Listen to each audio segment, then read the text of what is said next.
Dennis Albaugh is on quite a few cars nowadays. And how big of a difference has he played in both just your career separate from Matt, his impact now with the 2M cars, and how cool was it to kind of be maybe a small part of the grand opening of that Dennis Albaugh Sweet Tower? Yeah, no, it's cool.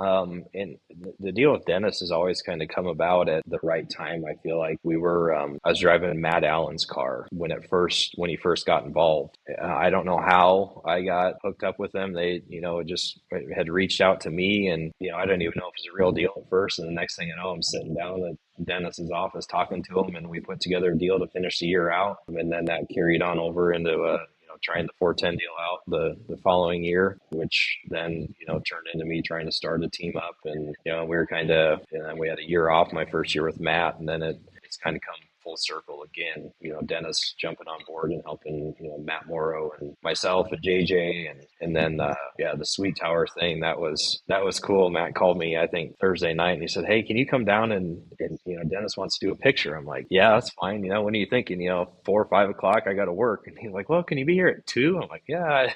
Yeah. How do you say no? And Carson Macedo had helped put that deal together, and it was just such a cool thing to be a part of. And I feel like I'm just the little guy in the mix, and I'm very fortunate to be here. I don't know how I got in this situation, but so thankful for it. And it's just weird how it's came at the right time with Matt Allen to keep us going, and then get my own thing going again. And then like I said, we kind of had a little lull there and a little break, and then now it's back and really kicked off and started things off in the right direction this year.